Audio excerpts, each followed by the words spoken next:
Shalom, saludos hermanos y amigos presentes y los que nos vean también a través de la grabación. Vamos a comenzar el estudio de Torá en esta tarde, Deuteronomio 19. Vamos a mostrar enseguida en la pantalla el texto, ¿verdad? La página con el texto que tenemos ahí para estudiar, Deuteronomio 19. Y tenemos aquí el texto en hebreo con el letras del alfabeto Ketav Ashurit, o sea, el texto hebreo propiamente. Luego tenemos la transliteración, o lo que otros llaman la fonética, que es el mismo texto hebreo, es tan hebreo como el otro, pero con letras españolas. Y luego tenemos la traducción al español del doctor Marcos Ederi y también algunos comentarios del doctor Marcos Ederi. Verso 1. Ki yachrit Yahweh Elohecha et hagoyim asher Yahweh Elohecha noten lecha et rexam wirishtam weyashafta be arehem uvebaretehem. Cuando haya destruido Yahweh, el rabino pone Adonai ahí siempre, pero yo lo leo como está debería ser en hebreo. Yahweh tu Elohim, a las gentes, o sea, naciones, que a Yahweh tu Elohim te concede a ti su tierra y los destierres y te asientas en sus ciudades y en sus casas. Ese pensamiento se mantiene el suspenso, ¿verdad? Porque sigue en el próximo verso. Pero vamos a detenernos ahí para comentar leer ese comentario que nos presenta el rabino Mordejai, que es importante. Dice que después de referirse a adivinos, sortílegos y falsos profetas a los que hay que extirpar de entre nosotros en Israel, eso aplica a la tierra de Israel solamente, la Torah vuelve a anunciar las leyes de las ciudades de refugio, ese es el tema de hoy, para que nuestra tierra no se impurifique con el posible derramamiento de sangre inocente. Estas ya habían sido enunciadas en números 35, 9 al 34. Vean allí nuestros amplios comentarios al respecto. Ok, según Hisekuni, la única innovación figura en el verso 3. Habrás de aprestar el camino y habrás de terciar el territorio de tu país al que te va a hacer heredar Yahweh tu Elohim, y será para huir allí el homicida. Al respecto, observa Rashi que los caminos que conducían a las ciudades de refugio debían estar convenientemente señalizados con carteles indicadores de Miklat, refugio, colocados en los cruces de camino. La Torah también indica que a efectos de las ciudades de refugio, habrá que dividir el país en tres zonas simétricas. Rashi acota para que desde donde se inicia la frontera hasta la primera ciudad de refugio haya la misma distancia que desde esta a la segunda, que también la segunda ciudad esté equidistante de la tercera y esta última equidistante de la otra frontera de Israel. Así que ese es el tema de hoy, las ciudades de refugio. Esas ciudades se mandaron, o sea, por mandato de Yahweh, está registrado en la Torah, tenía que haber en Israel ciudades de refugio. ¿Cuál era el propósito de las ciudades de refugio? Ya lo decía en ese verso, ¿verdad? Pero más adelante se va a ampliar un poco más sobre eso, porque la finalidad de esas ciudades era para beneficio de personas que tuvieran por accidente, que habrían matado a alguien por accidente, etcétera. Próximamente leeremos más sobre eso. Así que pasamos al verso 2, que dice, fíjense las letras, el verso 2, acá a la derecha en el texto hebreo, estoy señalando ahora con el puntero, este, es la bet. Entonces ahí vemos que se usan las letras como números. El primer verso era Aleph, el segundo verso es bet, y bet quiere decir 2, el número 2, y así por el estilo. Entonces, leemos de la transliteración para avanzar más. Shalush arim tabdil lach betoch al-seja asher Yahweh Elohecha noten leja leristah. Fíjense que ahí subrayo la H en la palabra leristah en español, porque en hebreo tiene un puntito, esa G, esa letra G en hebreo, que equivale a la H española, tiene un puntito dentro, fíjense en el texto hebreo arriba. Ese puntito dentro que se llama mapik, lo que indica es que esa G hebrea, en esa palabra en específico, hay que pronunciarla. ¿eh? Ya estamos ahí, ven que vamos inyectando poquitos de gramática hebrea también, aparte de la lectura. Así que ahí se dice leristah, y se suena la H, así como se suena en inglés. 3 ciudades habrás de separarte en medio de tu tierra que Yahweh tu Elohim te concede a ti para poseerla.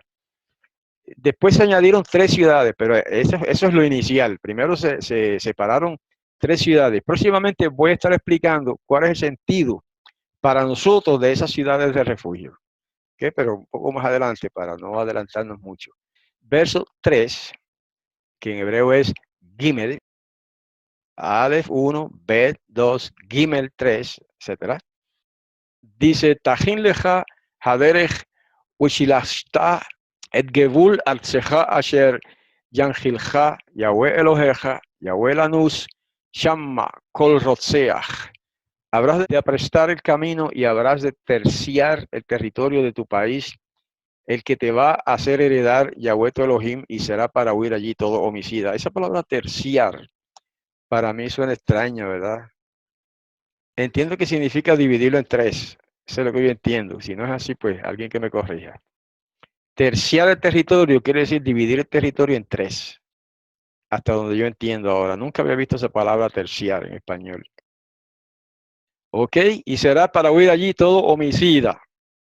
Ok, pero en realidad no es todo homicida, sino todo homicida que haya matado a otro por accidente, pero eso lo veremos un poquito más adelante, la clarificación de ese detalle. Dalet, verso Dalet, número 4. Weze darach harotzeach asher yanus shamma, wechai asher yake, edreehu biblidaat, wehus losone lomidmol shilshom. Y este es el caso de los homicidas, que podrá huir allí y vivirá.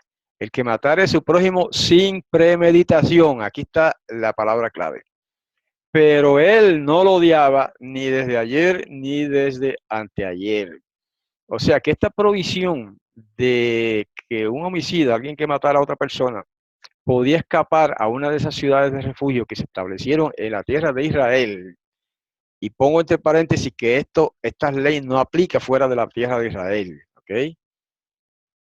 Siempre estoy diciendo esto, pero es importante, porque hay hermanos mesiánicos por ahí diciendo que nosotros tenemos que observar todas las leyes de la Torá, toda la Torá, y hacen ese énfasis así bien fuerte, toda la Torá.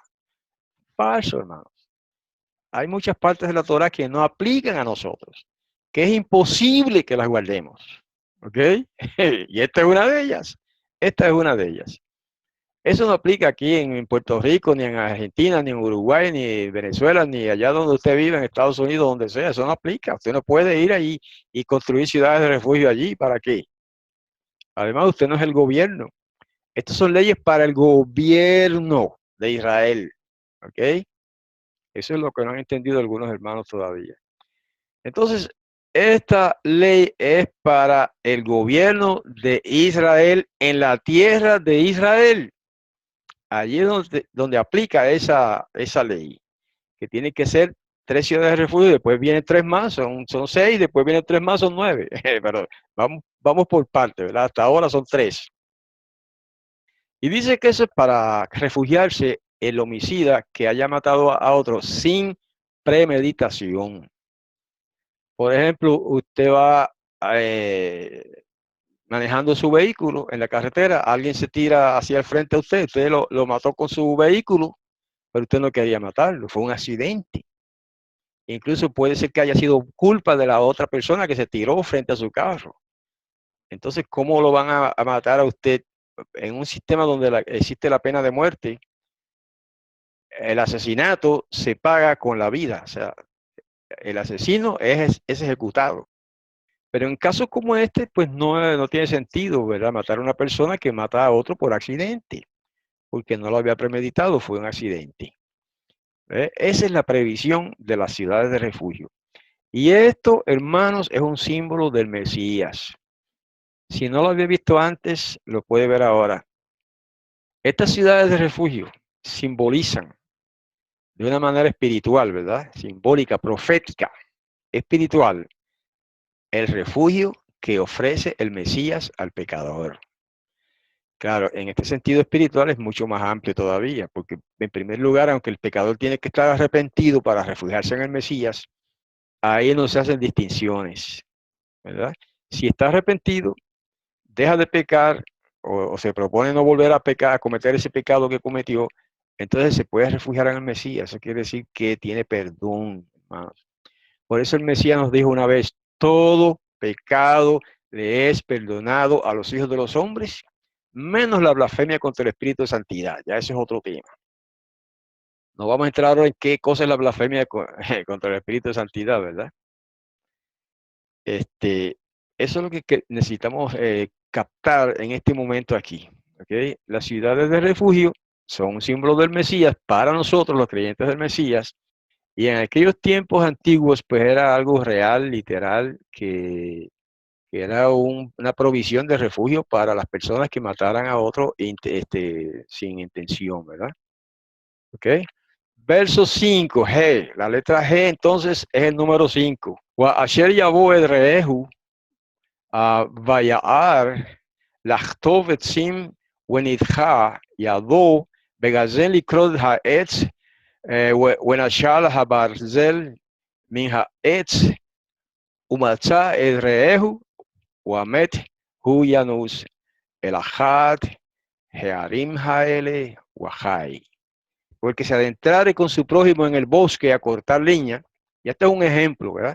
Y cuando blandiere su mano el hacha para cortar leña y se deslizare el hierro del mango y hallare a su prójimo y muriere, él podrá huir a una de estas ciudades de refugio y vivirá. ¿Por qué ciudades de refugio?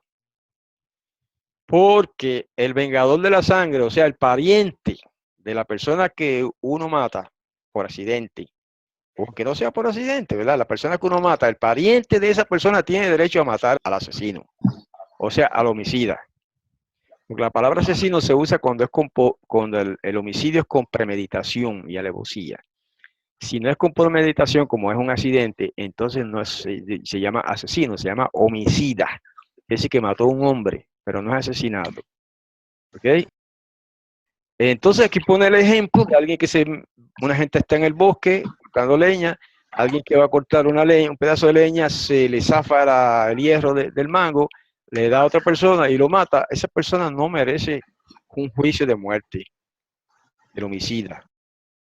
Entonces, sin embargo, si no existieran las ciudades de refugio, vendrían inmediatamente los parientes del muerto y matarían al asesino, al homicida, sin pensar, sin analizar o sin juzgar que fue un accidente.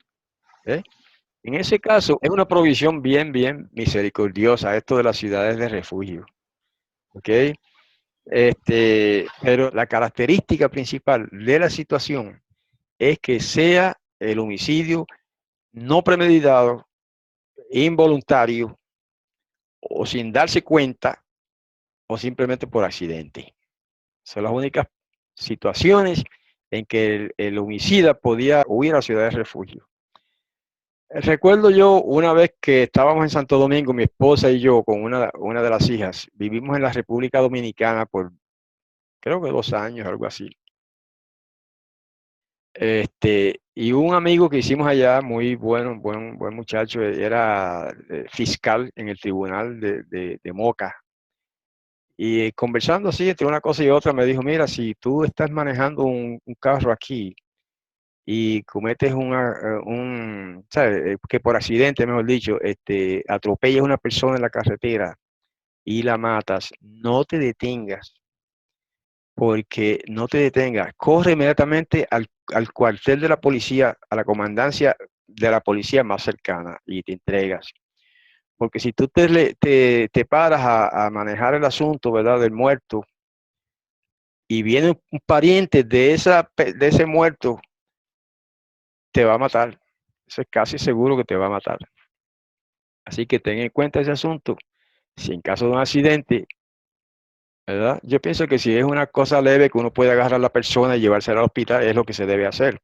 Pero en caso así de que uno ve que la persona está muerta, eso es peligroso, ¿verdad?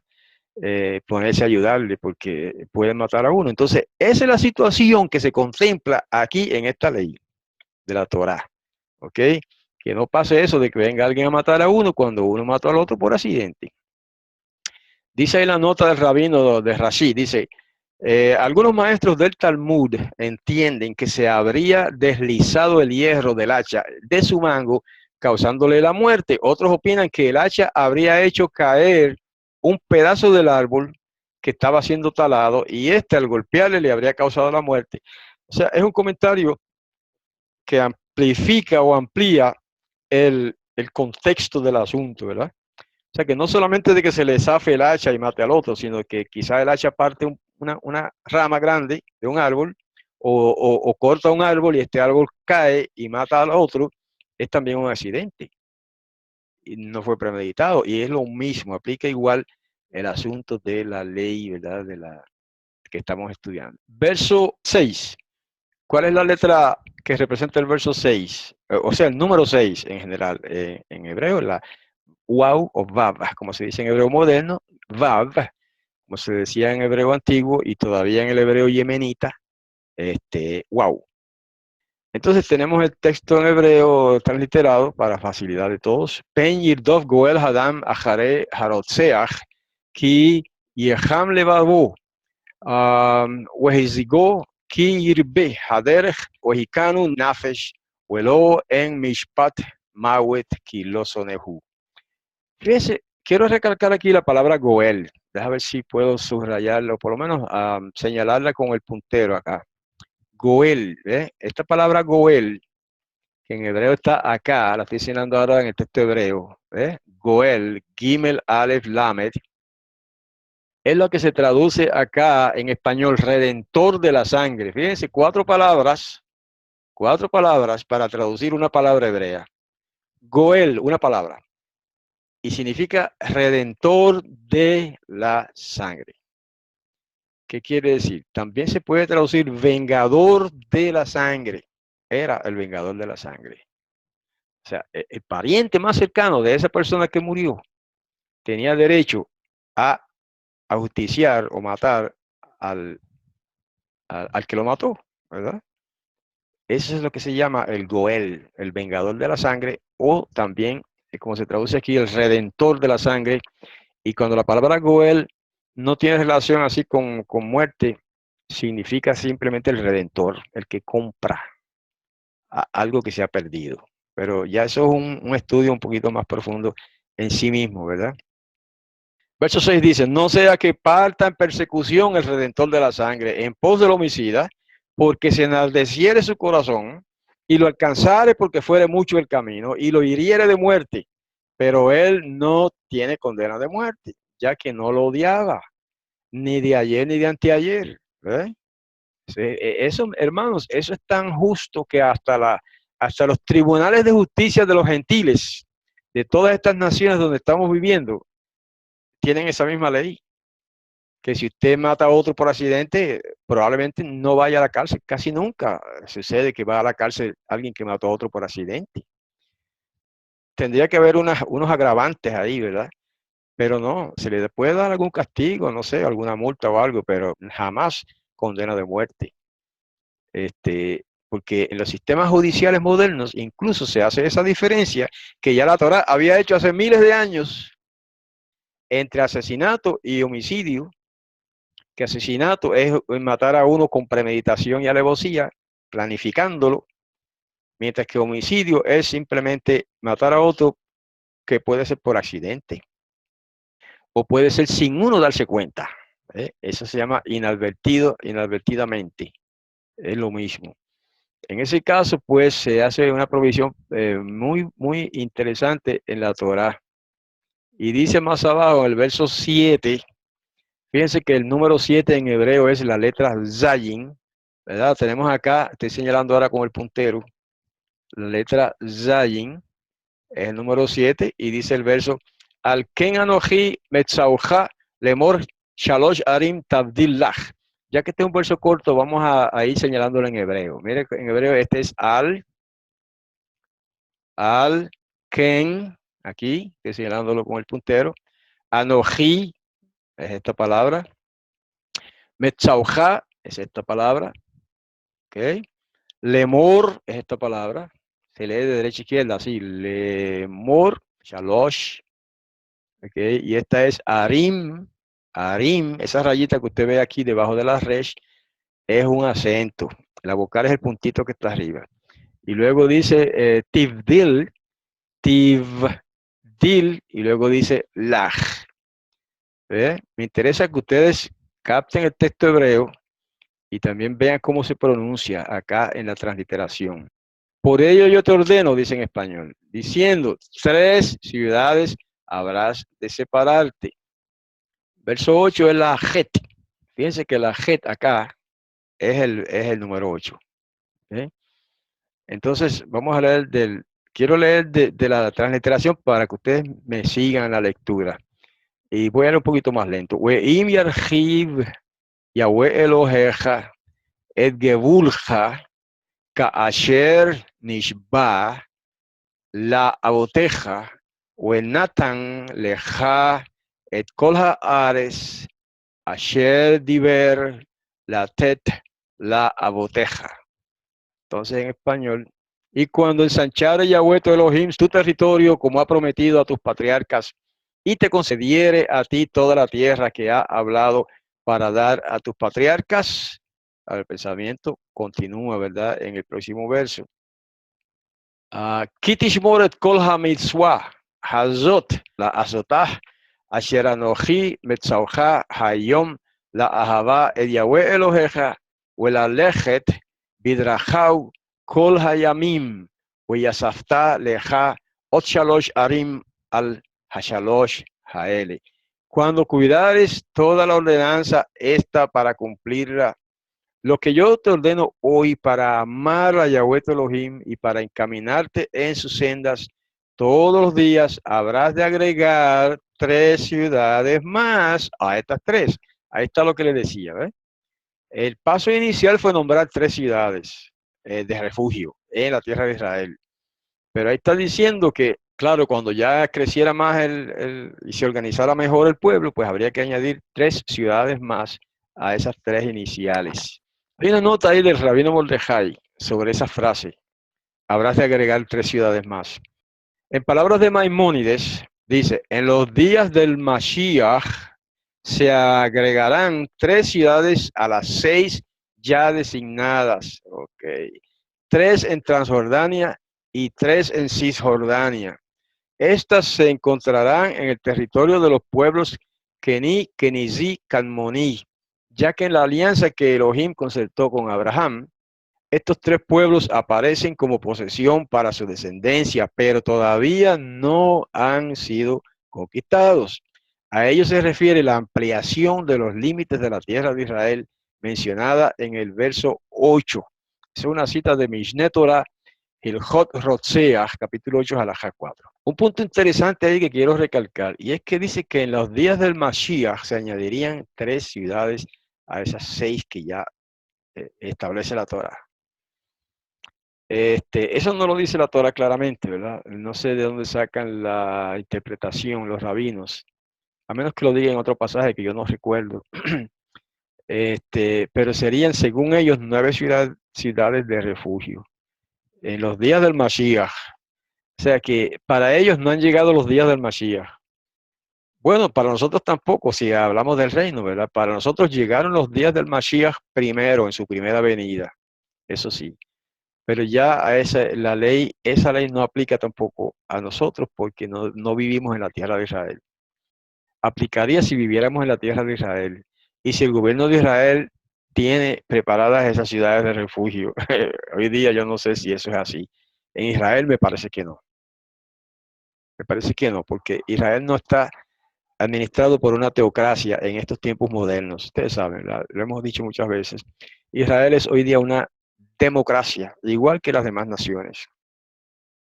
Aunque sus leyes, las leyes de Israel se basan principalmente en la Torá, pero no exclusivamente en la Torá. ¿Okay? O sea que no todas las leyes de la Torá se aplican en Israel hoy, pero muchas de ellas sí se aplican. Sí se aplican. una que estoy pensando que es un poco controversial en Israel hoy día y que no se aplica es la ley relativa a los matrimonios con segundas esposas. Una vez lo mencioné, pero hace tiempo. Y es que usted sabe que en los tiempos antiguos eso era permitido, y la Torá nunca lo prohibió, ¿verdad? De tener una segunda esposa a los hombres en Israel.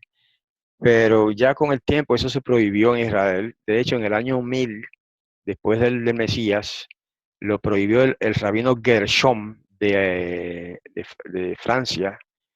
Y un poco más tarde se prohibió en Israel también el matrimonio con segunda esposa. Entonces, en Israel hoy día no está permitido por, ¿cómo le llaman eso? Por la Constitución. Sin embargo, hay una prohibición en la Constitución de Israel de que si alguien viene de afuera ya casado con otra esposa, entonces ese matrimonio se acepta.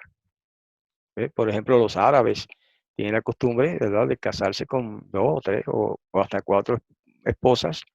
Y si entran a Israel, esos matrimonios se les reconocen como válidos, pero es porque se hicieron afuera.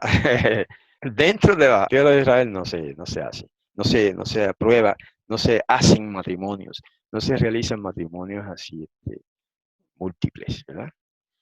Un detallito para que menciono para que vean que estas leyes de la Torah hay que ver, cuando uno dice que hay que observar toda la Torah, hay que ver, tú sabes, cómo y cuándo y dónde.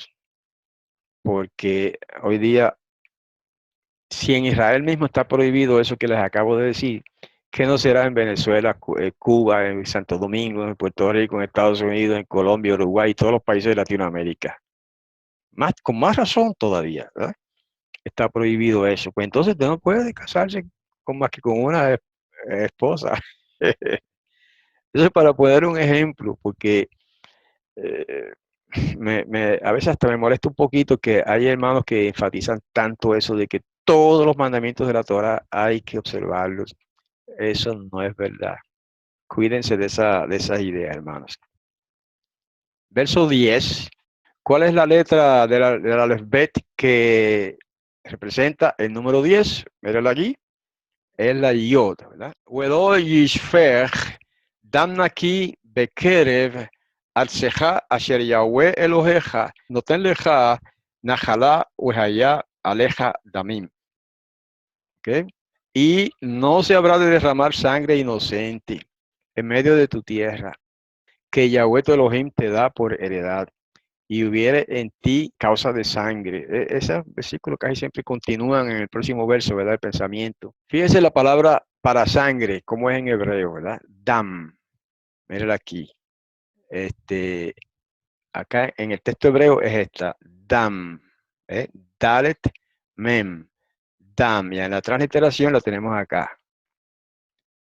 Esa palabra está estrechamente relacionada con el nombre Adam y estrechamente relacionada con otros conceptos hebreos, ¿verdad?, de la escritura. Adán viene de Adamá, que significa tierra, pero no solamente tierra, es tierra roja. Por eso es que en otras ocasiones yo he acotado de que Adán no era un hombre blanco como lo imaginamos, sino más bien era un hombre rojo o un color parecido al rojo, ¿no? Cercano al rojo, mientras que Eva debió haber sido una mujer blanca, completamente blanca, porque fue tomada de la costilla de Adán, que es los huesos son blancos, ¿verdad? Y de ahí entonces surge esa capacidad del ser humano de producir frutos, o sea, hijos de distintos colores. ¿Por qué yo menciono esto? Hermano, porque hace poco, un hermano, no aquí, pero en otro lugar, un hermano me preguntó, pero hermano, verdad que eso, la raza negra proviene de la maldición que le echó Noé a Cam, o más bien a Canaán, el hijo de Cam? Y todavía hay gente que cree eso, hermano. Eso no tiene nada que ver. La maldición que le echó Noé al nieto de Cam, que se llamaba Canaán o Kenaan, no tiene nada que ver con la raza de esa gente. Esa gente era negra ya, Cam era negro ya. ¿Por qué le llamaron Cam? Eso es lo que no analizan muchas personas. A ese niño se le puso el nombre de Cam, que en hebreo se dice Ham, porque era negro, porque era oscuro, quizás no tan negro como muchas personas de hoy día, ¿verdad? Que son bien oscuros, pero sí era oscuro. Y por eso le llamaron Cam. Cam significa quemado, negro, oscuro. Así que eso no tiene nada que ver con la maldición que le echó Noé a Canaán. Ahora, el asunto de las razas es natural, eso es lo más natural del mundo. El creador se lo propuso así. ¿Ok? Aunque no estamos en el estudio de Génesis, esto es parte del estudio de Génesis 1 y 2. Y por eso los hizo de distintos colores a Adán y a Eva. Todo el mundo se los imagina, los dos blanquitos o los dos negritos. Si los hermanos negros les gusta imaginarse los dos negritos y la gente blanca le gusta imaginarse a Adán y Eva los dos blanquitos. No, pero si el mismo nombre de ellos y las circunstancias en las que fueron creados lo indica, que Adán era rojo como el barro, que es rojo, y eso es lo que significa su nombre, barro, tierra roja, y Eva era blanca por ser tomada de un hueso, sacada de un hueso, ¿verdad? Creada a partir de un hueso. Y eso, hermanos, eso es más bien como si fuera una parábola, como una representación humana a nivel humano, carnal, para que podamos más o menos entender lo que en realidad fue una capacidad genética de producir gente de distintos colores, ¿verdad? Que eso no es necesariamente el tema de hoy, pero quería inyectar ese comentario para aclarar un poco de confusión que hay con respecto a esos dos detalles que acabo de mencionar. Entonces, la palabra para dam, para sangre, es dam en hebreo, que significa rojo también, Edom. Edom significa rojo, ¿verdad? Adam significa tierra roja. Y la palabra sangre es dam, por eso se llama dam, porque es roja. Ok, verso 11. Fíjense cómo se escribe el 11 en hebreo. Estoy señalando acá con el puntero. Yod Aleph. Yod es 10, Aleph es 1, ¿verdad? Pues entonces 11 se dice en hebreo Yod Aleph, que vendría siendo como decir en español 10-1, el 10 y 1. Es como si en español se dijera 8, 9, 10, 10 y 1, 10 y 2, 10 y 3, 10 y 4, 10 y 5, 16. De ahí para adelante sí se dice 16, 17, 18, hasta 19. En español se dice así, pero el 10 no se dice 10 y 1. En hebreo sí se dice así, 10 y 1. Es como literalmente, ¿verdad? Tomándolo literalmente se dice en hebreo. Yod Aleph. Yod Aleph es 11. Dice el texto hebreo, Wekiye ish sonet lereehu, we arav lo wekam alau, wehikahu nefesh, wamet wenas el achat haarim hael. Pero cuando hubiere un hombre que odia a su prójimo, ahí volvemos al tema, y lo acechare y se levantare contra él y lo hiriere de muerte y muriere ese hombre, y el homicida, huyere a alguna de estas ciudades, ahí el pensamiento otra vez sigue en el próximo verso, ¿verdad? Pero vamos a ver qué nos dice aquí la nota del rabino. Dice, Rashi resalta la sucesión de hechos, el odio, el acecho, el asesinato. Sucede una gradación en la que una transgresión leve podrá desembocar en una grave. Y así, por haberse transgredido la ley de no odiar al prójimo, se puede llegar a transgredir la ley de no asesinar, que es como dice el mandamiento, ¿verdad? De los 10 mandamientos. La Torá promueve no odiar a nuestro prójimo, sino por el contrario, amarlo como a nosotros mismos. Se trata de una educación de vida y no una prevención contra el asesinato. Las ciudades de refugio, aunque constituyen una solución de emergencia, se encuadran en la obligación más amplia de preservar la vida del prójimo, base del amor que se le debe profesar. Y finalmente voy a apagar de momento la muestra de la pantalla para recalcar ahí lo más esencial, hermanos. El principio más esencial de toda la Torá es preservar la vida del ser humano. Y alrededor de ese principio general giran muchas otras leyes. ¿Eh? Incluso la ley del Shabbat, y ustedes lo saben, se puede quebrantar, ¿verdad? Se puede violar el Shabbat con el propósito de salvar una vida. No sé, de alguna manera. Si usted tiene que trabajar o hacer algo que está prohibido en Shabbat con el propósito de salvar una vida, usted lo hace, aunque viole el Shabbat. ¿Eh? ¿Por qué? Porque la esencia de la Torah emana del principio de que la vida humana es lo más importante.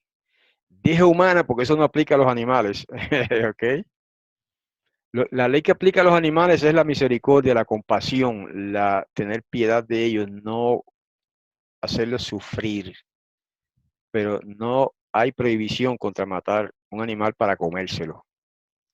Sin embargo, en el judaísmo está prohibido matar un animal por deporte. Por lo tanto, ese deporte que se llama la cacería está prohibido en Israel. Bueno, no sé si en la nación moderna de Israel, pero en el judaísmo sí. Está prohibida la cacería por deporte. No está prohibida la cacería para comer. Si usted va a cazar un animal para comer de su carne, entonces eso no está prohibido. La Torah lo avala, la Torah lo regula, ¿no? Solamente regula de que hay ciertos animales que no se deben comer y otros que sí se pueden comer. Eso es todo. Pero entonces, pues, estos principios de vida que estamos mencionando aplican a los seres humanos, que la preservación de la vida es lo más importante.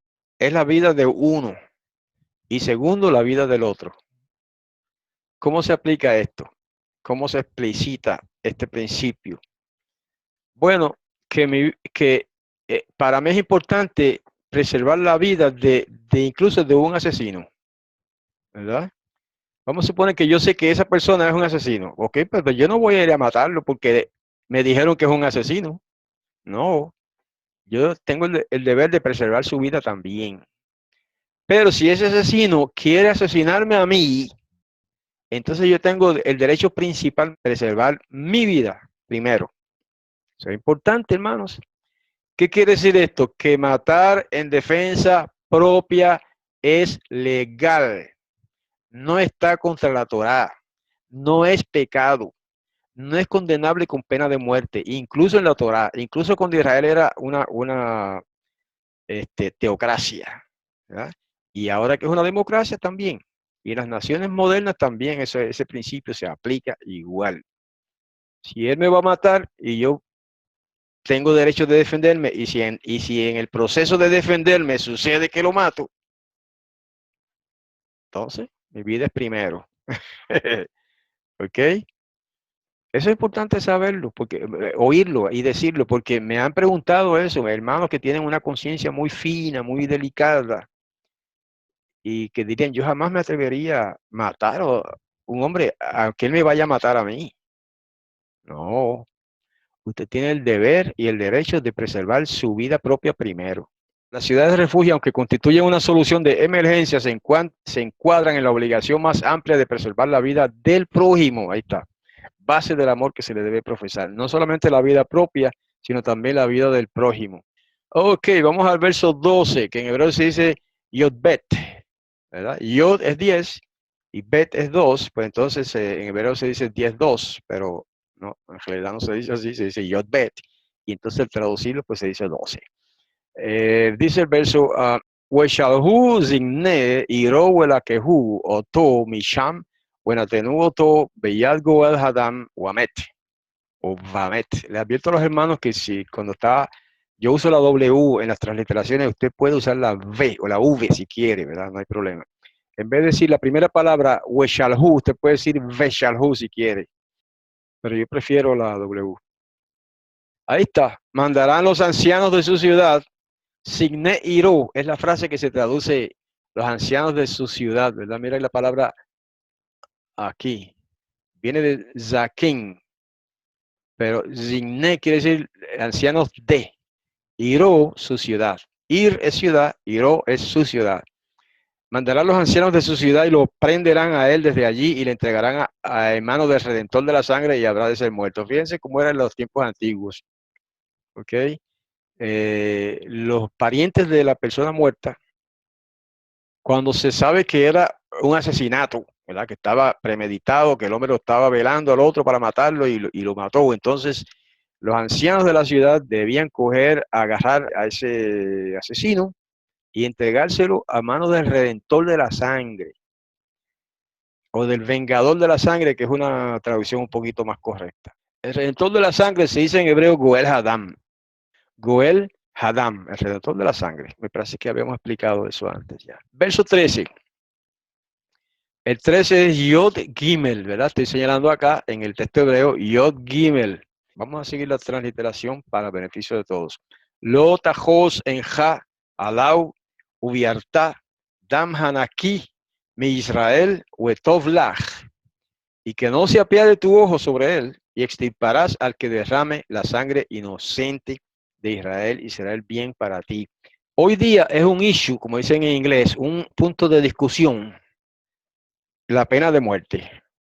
Entonces, los cristianos dicen, no, no podemos, porque algunas personas, incluso en Puerto Rico, quisieran que se implantara la pena de muerte para criminales, de esos criminales, ¿cómo se dice? Um, criminales viciosos que han matado ya varias personas. Entonces, ellos se merecen la pena de muerte. Eso dicen algunos, ¿verdad? Otros dicen, no, no, no, especialmente los cristianos, no, no, no, nosotros no tenemos derecho a matar a nadie. Entonces los asesinos tienen derecho a matar a los inocentes, pero nosotros no tenemos derecho a matar al asesino. Mira qué cosa. Entonces, eso es un concepto equivocado, hermanos. Claro, no tenemos el derecho nosotros como personas, como individuos, de ir y matar al asesino, ¿no? Así no, pero estoy pensando en el gobierno. Claro que el gobierno tiene derecho a implantar la pena de muerte. Si no lo hacen, pues, ok, allá ellos. Pero tienen, derecho lo tienen de imponer la pena de muerte. De hecho, en Estados Unidos hay unos cuantos estados, no sé cuántos, pero hay varios estados en que tienen la pena de muerte vigente y se aplica. En otros estados no, está prohibida. En Puerto Rico está prohibida la pena de muerte para el gobierno por la Constitución. Pero cuando usted estudia la Torá a fondo, se da cuenta que eso es injusto. Es injusto. Que si viene un bandido y mata, a veces varios, a veces entre un bandido y mata a toda una familia, ¿m?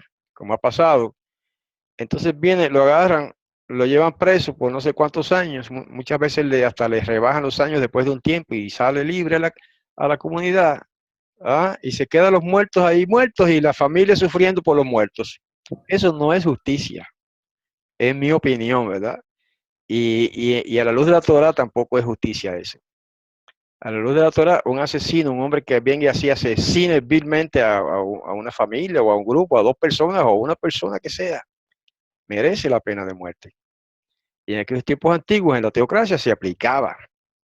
Hoy día en Israel no se aplica tampoco. Pero, ¿sabe por qué recalco esto? Porque en el reino del Mesías se va a aplicar la pena de muerte si alguien asesina a otro con premeditación y alevosía, se le aplica la pena de muerte. Entonces, yo me imagino, ¿no? Estas son cosas que no podemos decir con toda certeza, pero me imagino cómo reaccionarían los cristianos ante eso, porque según ellos el Mesías es todo amor, todo misericordia, y no puede ser que venga a matar.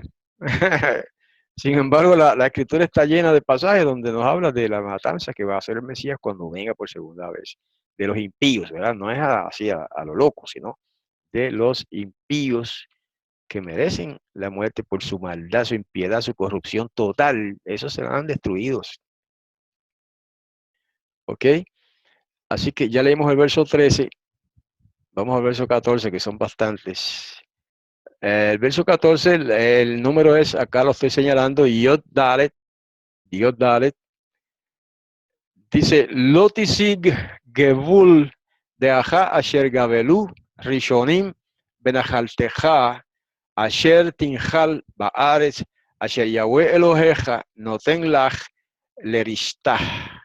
Otra vez ahí la G final se pronuncia, se suena, Leristah. ¿Eh? Casi como una jet, pero no tan fuerte. Si fuera jet, diría leristah. Si es G con Mapic, es leristah.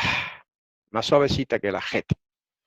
Ok, no harás retroceder la demarcación del territorio de tu prójimo, lo que han demarcado los antecesores, en tu heredad que habrás de heredar en la tierra que Yahweh tu Elohim te concede a ti para poseerla.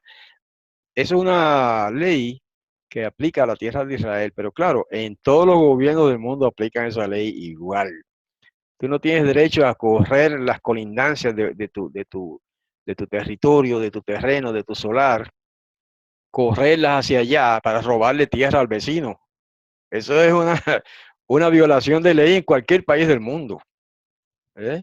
Y eso también está en la Torah. Ese principio proviene de la Torah y muchas naciones lo han asumido. Aquí tenemos una nota del rabino un poco larga, pero vamos a leerla rapidito. Según Maimónides, la Torah nos prohíbe modificar los límites de la partición de la tierra de Israel efectuada por los primeros dirigentes.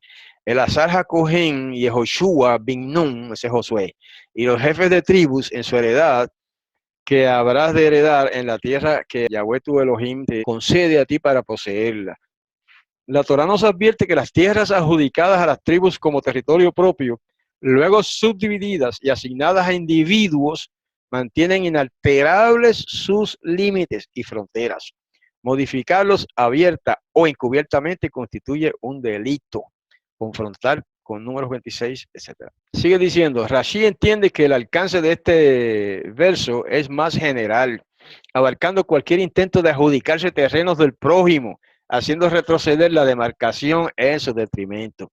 Interpretaciones alegóricas más modernas entienden que no debemos invadir el territorio de nuestro prójimo mediante competencias desleales u otros subterfugios que pongan en peligro su propiedad o sus bienes. Respetar lo que han demarcado los antecesores también incluye alegóricamente aquellas tradiciones y normas establecidas por nuestros sabios y maestros. Aquí se genera la idea de respeto al minhag, el derecho consuetudinario del pueblo de Israel citado en el libro Torah Temimá. Ok, 15. Ahora 15 se dice Tedvau o Tedwau. Dice Lo yakum ed echad beish lechol avon o avon ulechol hatat bechol het asher yecheta al pi shene edim o al pi shelosha edim yakum davar. No podrá prevalecer un testigo único contra un hombre para cualquier delito o cualquier ofensión, no sé por qué uso esa palabra, ofensión, en cualquier ofensa que ofendiere, por la palabra de dos testigos o tres testigos podrá sostenerse el cargo. Lo que pasa es que en el hebreo la palabra para ofensa y ofensión son distintas ahí, ¿verdad? No vamos a entrar en esas complejidades del hebreo, pero el rabino traduce primero ofensión y después ofensa, porque son dos palabras distintas en hebreo, aunque se parecen. Ok, ese principio es importante y no se practica mucho o no se practica siempre en las naciones gentiles, pero un solo testigo no puede ser, no es suficiente para condenar a un hombre a muerte. Eso es así en pocas palabras lo que dice ahí. ¿Eh? Tiene que haber dos o tres testigos. ¿Okay? Por eso, ustedes se recuerdan cuando unas personas llevaron a una mujer que había sido sorprendida en adulterio, la llevaron donde Yahoshua para que él juzgara, ¿verdad? Si la apedreaban o no. Ellos dijeron, la ley de Moisés nos manda a apedrearla. ¿Qué tú dices? Eso era una trampa para él. Allí había muchos testigos, era un grupo, porque ni siquiera se limitaron a dos testigos o tres, porque es lo que manda la Torá, mínimo, ese es el mínimo, dos o tres testigos, pero puede haber más. Entonces ahí fueron bastante, no dice el escrito cuántos, pero sí se ve que era un grupo de personas. Y ellos estaban obedeciendo a la Torá en ese detalle. No fue un solo testigo a testificar contra esa mujer sorprendida en adulterio. Si hubiera sido un solo testigo, no había cuestión, no hay caso, no hay caso, porque un solo testigo no se puede aceptar. Pero como ellos fueron varios, entonces el problema se hizo un poco complicado para Yahoshua, ¿verdad? Ya ustedes saben la historia, otra vez se lo hemos analizado. Si Yahoshua decía, no la apedreen, entonces ellos le van a decir, estás violando la Torá, porque la Torá manda a apedrear a la mujer sorprendida en adulterio. Y si Yahushua hubiera dicho, sí, apedréenla, entonces lo podían haber acusado no de violar la Torá, pero de falta de misericordia. Y quién sabe qué otras cosas le hubieran dicho, ¿no? Pero él astutamente los agarró con su propia tradición, porque la tradición es la que, aunque la Torá no lo dice claramente, lo implica, pero no lo dice. La tradición sí dice que el testigo que testifica contra un homicida, o digo, contra un pecador, de lo que sea, en este caso de adulterio, tiene que ser un hombre limpio, puro, impecable. Eso lo dice la tradición judía, rabínica. Entonces Yahoshua, conociendo también todas esas tradiciones, los agarró a ellos por su propia tradición. Y le dice, ok, el que de ustedes está puro, está limpio, que no tiene pecado, que la apedree, que lance la primera piedra. Y ahí los agarró porque ninguno de ellos estaba sin pecado y entonces tuvieron que irse sin apedrear a la mujer esa. Ya leímos el 15, ¿verdad? Entonces hay una nota ahí, vamos a leerla rapidito. Dice, este verso equipara los procedimientos. ¿Saben por qué yo quiero leer estos pasajes? Porque muchos hermanos no tienen este libro del Rabino Mordejai. Y me parece que es no sé, una buena cosa, ¿verdad? Que se presente algunos de los comentarios de ellos, de este libro, para beneficio de los hermanos. Este verso equipara los procedimientos testimoniales de las leyes comerciales a los de las leyes penales, que pueden conducir a la pena capital, enunciadas en Deuteronomio 17. Para ser testigo de cargo contra su prójimo cuando el acusado sea pasible de castigo en su físico o en su dinero. Pero en caso de juramento, para convalidar una deuda, se considera suficiente la declaración de un solo testigo presencial. El testimonio será oral y no escrito, ni a través de intérprete que interfiera entre los testigos y los jueces. Eso es una reglamentación del Talmud basada en Rashi o Rashi, comentando esa frase, delito de cualquier ofensión. O sea que eso se podría aplicar a cualquier ofensa, no necesariamente por ejemplo, al adulterio, al asesinato y a cosas así graves. Ok, vamos a pasar entonces al verso 16, que también se escribe diferente. Fíjense que se escribe Tet Zayin. Ellos no escriben el número como debería ser para evitar que se parezca al nombre sagrado, ¿ves? Porque el 15 sería Yod-He, y como Yod-He es el nombre de Yahweh, entonces para evitar eso, entonces lo escriben diferente. Y lo mismo pasa con el 16, que es Yod-Vav, Yod-Waw. Entonces, para que no parezca Yao, que es también parte del nombre de Yahweh, entonces lo cambian y ahora se dice Tetzayin 16. Dice Kiyakum et jamás beish la anot bosará. Quiero recalcar aquí esta palabra. Mire, estoy señalando ahora con el puntero la palabra jamás. Hay una organización palestina, ¿verdad? Creo que es, o árabe, o musulmana, no sé, que se llama Hamas. Y fíjense la traducción que hace aquí. Cuando se erigiere un testigo falso contra un hombre para testimoniar contra él falsedad, ¿eh? Hamas es testigo falso. Entonces, por lo menos esa palabra jamás significa falsedad, ¿verdad? O falso. Pero claro, como el nombre del jamás ese del que hablan las noticias es una palabra árabe, ¿verdad? No sé lo que significa, puede que signifique otra cosa. Pero me llama la atención la similitud tan grande en esas dos palabras, jamás. Ok, un testigo falso testifica contra un hombre para testificar algo falso, pues el pensamiento continúa, ¿verdad? Vamos a leer el próximo verso para no cortar el pensamiento. ועמדו שני האנשים אשר להם הדיב לפני יהוה לפני הכהנים והשופטים אשר יהיו בימים ההם. Deberán compadecer los dos hombres, los que tienen pleitos ante Yahweh, ante los Kohanim y los jueces que hubiere en aquellos días. O sea que no puede comparecer uno de los dos nada más, tiene que ser los dos. Ok, déjame leer rapidito la nota anterior.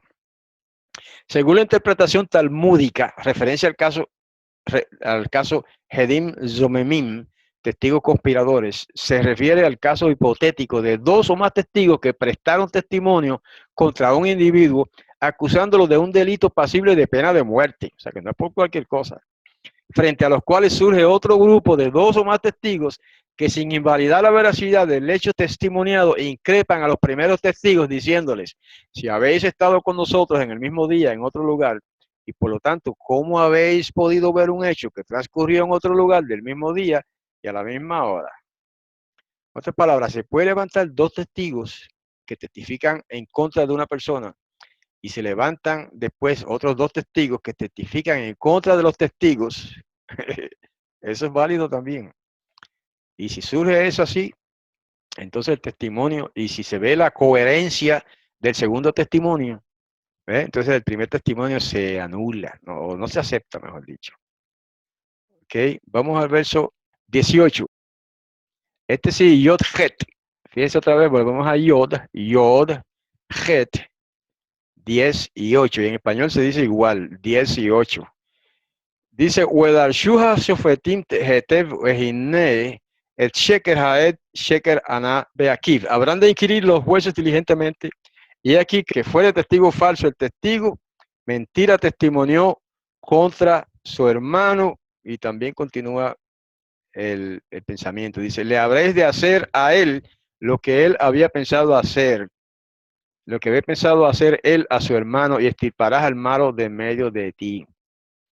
Asitem loca asher zaman la azot le achiv ubiarta hará mikirbeja. Entonces, mire qué cosa, fíjense la nota. El verso 19, en el verso 19, la Torah provee para estos testigos el siguiente castigo. Le habréis de hacer a él lo que había pensado hacer él a su hermano, y extirparás al malo de en medio de ti. Los testigos imputados se hacen pasibles de pena de muerte. O sea, por eso era esta ley era para disuadir, ¿verdad? Para desalentar los testimonios falsos. Porque si se muestra que es un testimonio falso el que usted dio, entonces se le va a aplicar a usted la pena que usted pedía para el otro. ¿Eh? Porque se acostumbra también eso decir, ¿no? El acusador decía, bueno, esta persona hizo esto y esto, y yo pido la pena de muerte para él. Un ejemplo, ¿no? A eso se refiere. Y si después de decir eso y presentarse los testigos, resulta que eran falsos los testigos, entonces se le aplicaba pena de muerte al que pidió pena de muerte para el otro. ¿Ok? Eso es lo que está diciendo ahí. Tratamos de explicarlo en otras palabras para que sea más sencillo para todos. Y verso 20, y ahora sí casi llegamos al final. Sí, verso 20. ¿Cómo se dice 20 en hebreo? El número 20, kaf. Kaf vale 20. Wehanisharim yishmeu weyirau welo yosifu la azot od kadavar hara haze bekirbeja. Y los restantes lo oirán y temerán y no continuarán haciendo más como la cosa mala esta en medio de ti. O sea que esa ley que acabamos de leer era un disuasivo o como ya dije, para desalentar el testimonio falso, ¿verdad? O sea que la gente entonces de ahí en adelante, si eso se aplicaba, ¿cómo se dice? Tendría temor y lo pensaría muchas veces antes de acusar falsamente a otra persona, ¿verdad? Porque podría caerle a ellos la misma condena de muerte. Dice la nota, es necesario publicar la sentencia para que llegue al conocimiento del pueblo el tipo de delito cometido y su castigo. O sea que cuando se cometió un delito y se determinaba en el Sanhedrín, ese juicio se hacía en el Sanhedrín, el juicio se determinaba que era culpable la persona antes de determinar que era culpable la persona de ese delito, antes de dictar el veredicto de culpabilidad, se decía cuál era la sentencia o la condena por ese delito en caso de resultar culpable la persona acusada. Pues eso es lo que está diciendo esa notita ahí.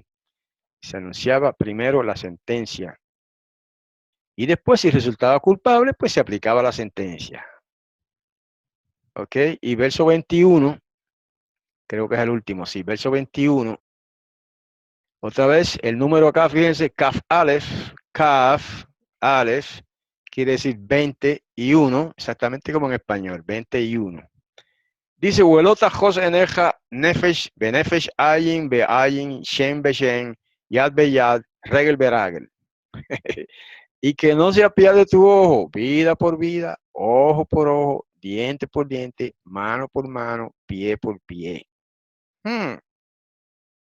Fuerte eso, ¿verdad? Eso es lo que llaman la ley de Talión. Y pasó también a ser aceptada como parte de la ley de Yahweh también, o la ley de Moisés, como le llaman. Vamos a leer el parrafito, después comentamos otra cosa. Dice, la ley oral interpreta, la ley oral judía. O sea, ellos dicen la ley oral, pero lo que quieren decir, lo que quiere significar eso es la tradición oral de los judíos. Interpreta que no se trata de la amputación de miembros del potencial victimario, en este caso los testigos conspiradores, sino de una compensación económica por el daño que iban a infligir.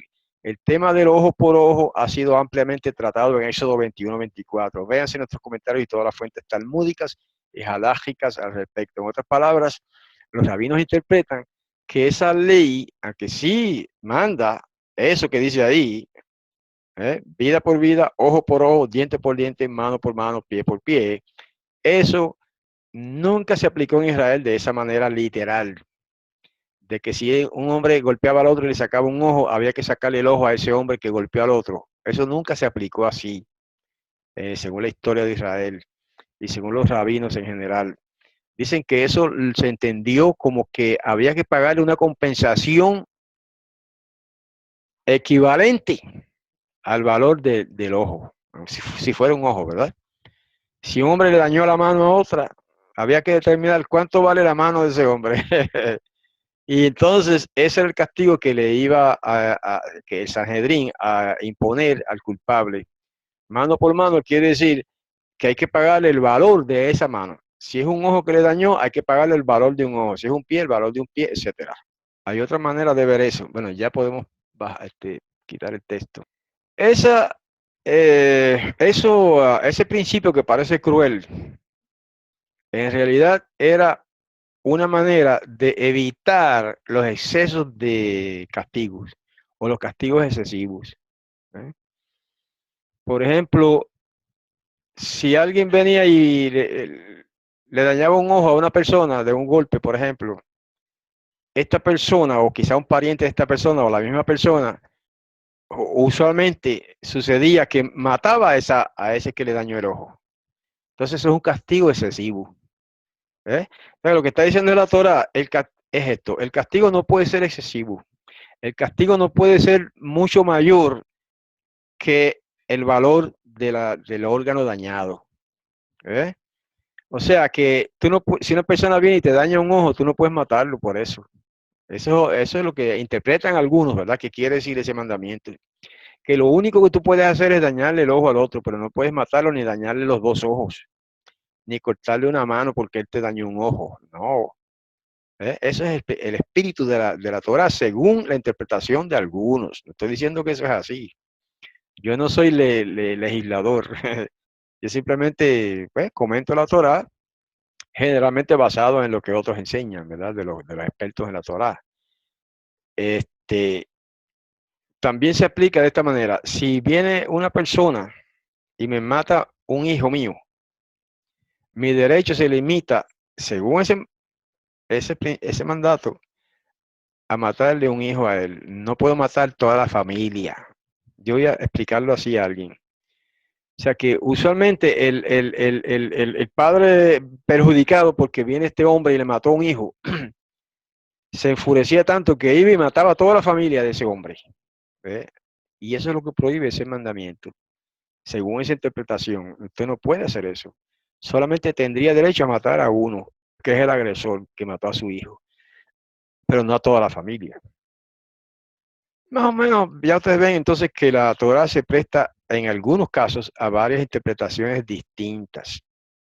Lo interesante es que según la historia de Israel, por lo menos según los rabinos dicen, nunca se aplicó en Israel ese castigo de esa manera, de sacarle un ojo a aquel porque él me sacó un ojo a mí. Eso nunca se hizo. ¿Ok? Así que nos despedimos.